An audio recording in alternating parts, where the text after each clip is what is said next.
Welcome back, everybody. It's another episode of Connect, Share, Prosper. I'm your co-host, Chris Angel, here with your host, Chaz. Hello, sir. Hello, Chris. We are talking today about getting to the peace place. This is on the heels of our last episode, actually, because we are in flow right now. We're on a roll with the power of creating a life by design, a life that you love, and a lot of times it has to do with the relationships that we have at home and at work. I'm fresh off last night. I'm fresh off of a water fight with my daughter.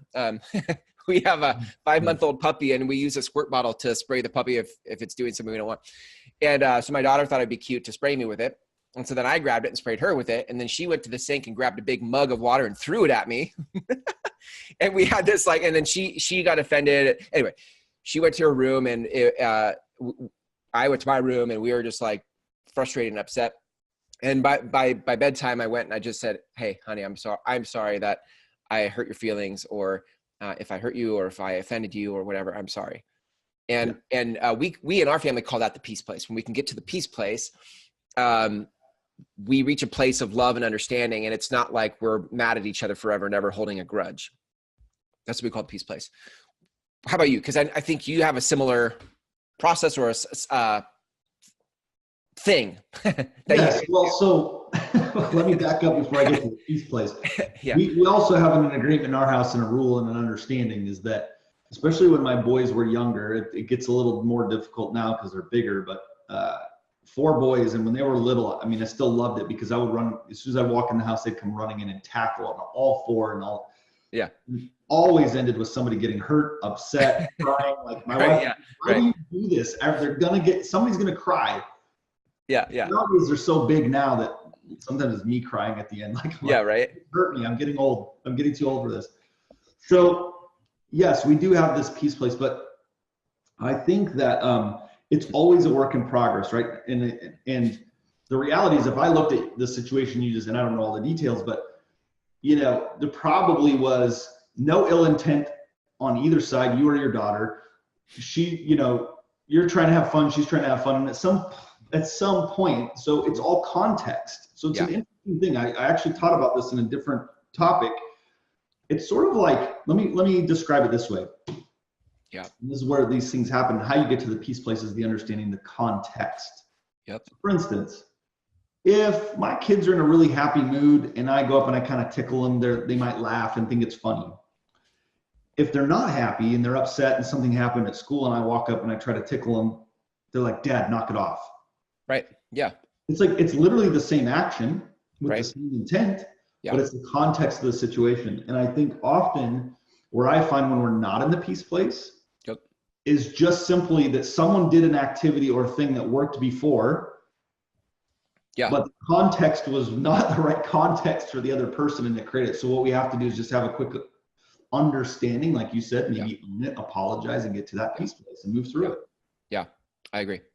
There was a couple months ago, I knew somebody who was good at tech stuff, and I had contracted with him to do some things for me in my business. And he had sent me an invoice, but I didn't get it. And then he sent me a second invoice, and I did pay that one. And then I came back because I thought he had said the second invoice included the first invoice. So I did all this through email, by the way. I was emailing back and forth. And he got, I went back 3 times in an email trying to clarify, because I really wanted to understand semantically, does this or does this not include that? And by the 3rd time, he was super offended and was like, don't ever contact me again. I was just super mad. And so I actually picked up my phone and called him after he said, "Don't ever contact me again." Yeah. Because I was like, it was so weird, because he never struck me as the kind of guy that would just blow up after 3 emails. We had a history together of just being friendly, cordial, whatever. And so I just had said on his voicemail, "Hey, listen, I'm sorry if I offended you. It wasn't my intention. I was really trying to just understand, blah, blah, whatever." And then I actually, whether the first invoice was included or not, I still paid it. And in my note on the invoice or on the payment, I just said, "Hey, listen, again, I think you're a really great guy. I'm super sorry." Now, I haven't heard from him. He never reached out to me. But the point was that it's about laying down your sword first. And I'm a pretty stubborn guy. And I tend to use my intellect as a prideful place to go. And so it was always very tough for me to lay my sword down first.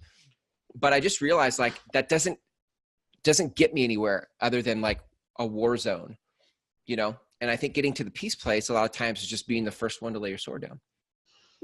Boy, sorry, I was really caught up in that. I mean, I'm also wondering too, like, you know, there's often the value of laying down your sword is often the issue isn't your issue, it's theirs.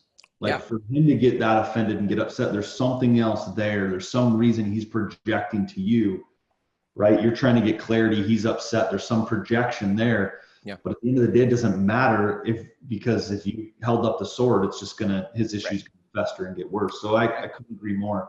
So how do you do that? How do you guys do that in an understanding, especially when like, to me, there's like certain levels of like where the sword is drawn. There's this, I got my hand on the sword. The sword's out, the sword pointed.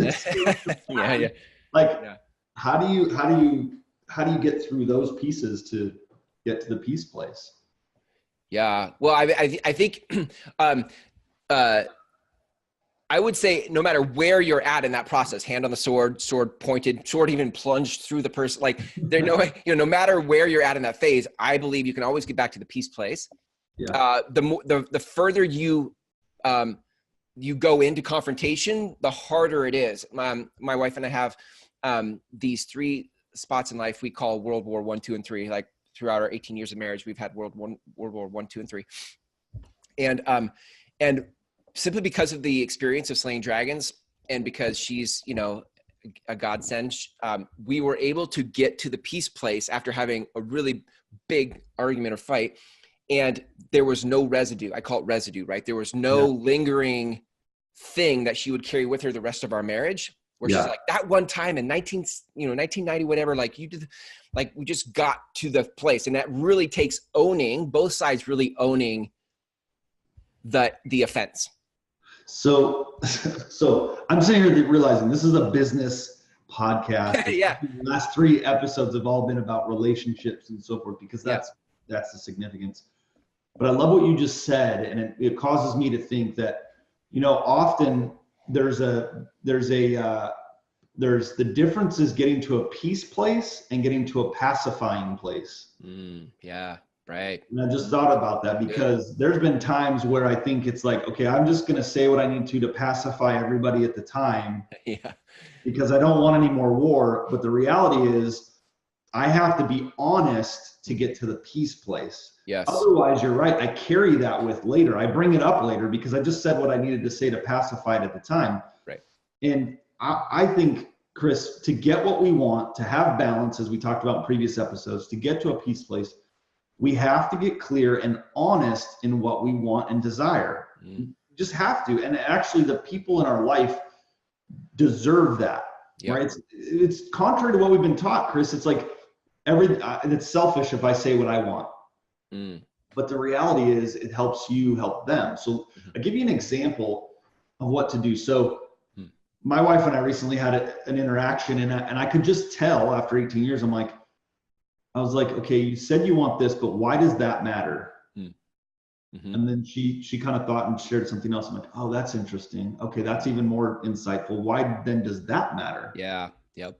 And what we did is we got down to the root. And so I'll give you another quick example. I was at a conference and a guy stood up and we had to redo the goals. And he said, my goal is I want to lose 20 pounds. Now watch the power of this. So I want to lose 20 pounds.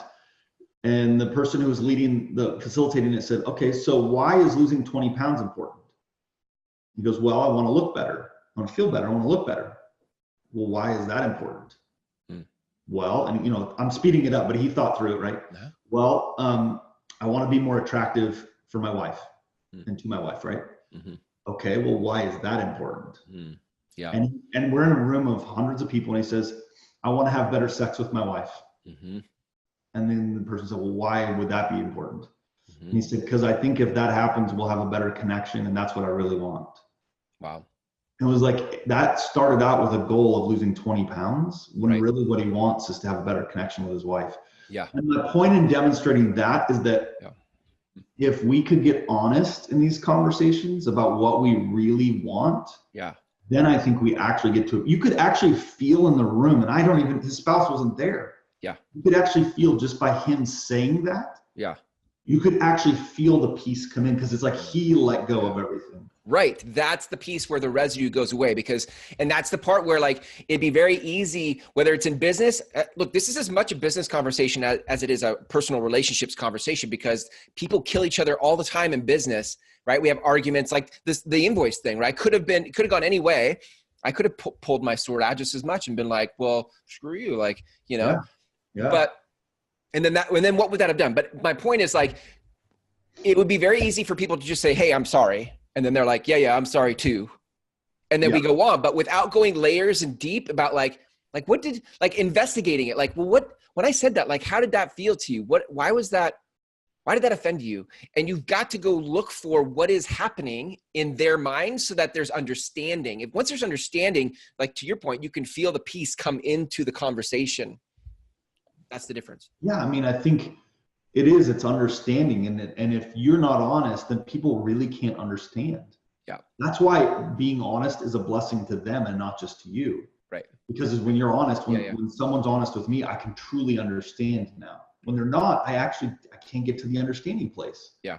I think I love that, because I really feel like the litmus test for the peace place is when you feel the peace come into the conversation. Like, how do you know you got to the peace place? Because you feel the offense is gone and there's no residue and there's peace in the conversation. Now that's how you know it's not just peace, there's respect. There's a camaraderie, right? That's how you know you went far enough down the road of understanding and asking questions, is because peace comes into the conversation. And until that comes into the conversation, you got to go that far. Otherwise you'll have residue the rest of your relationship. So true. And you won't get to that peace place. Right. Right. Because it's not the peace place. That's right. Yeah. You're in a pacifying pattern or something, like. We should copyright that. The pacifying place and the peace place. Yeah. Right. So anyway. Past it. Yeah. I think this is really important for the whether it's you having great culture with your teams at work, or it's you having your customers really feel like you care about them, or it's you at home with your kids, or your spouse, your significant other, whatever. Like, this is the thing that, the absence of this is what creates war, right? War is created because people didn't put down their sword. They drew their sword and they couldn't honor and get to the place of respecting the other. This covers everything. Imagine Master Networks as a company where this is how people operated and communicated with each other. This would be a transformational company in terms of how, like, the impact it has in people's businesses and their lives. So true. That's why we're working on it every day. Now, the thing I would just wrap with is to say, you also have to forgive yourself when you're not perfect in this, because none of us are. Yeah. We're all going to make mistakes throughout this process. It's a constant improvement thing. Yeah. So you got to understand that sometimes you're not going to get to the peace place because you either won't lay down your sword, or the other person won't lay down their sword, or whatever it is. Right. So you have to sort of give yourself the ability and flexibility to move through it and improve. Yeah. It's really good. Well, Chaz, if people want to connect with you, learn more about you and how to benefit from you, like, where can people go? You can always go to my website, chazwilson.com. Hit me up on Instagram, YouTube. My links are on my website. Love to connect with you, so reach out. Good. And if you guys want to join a company like this, where this is the kind of conversations they're having at the top of the organization, then you can go to masternetworks.com, see if there's a local chapter by you. And if there isn't, reach out to Master Networks, because they'll help you actually create a chapter of your own. That's it. Awesome. Thanks, Chaz. See you next time. Be well.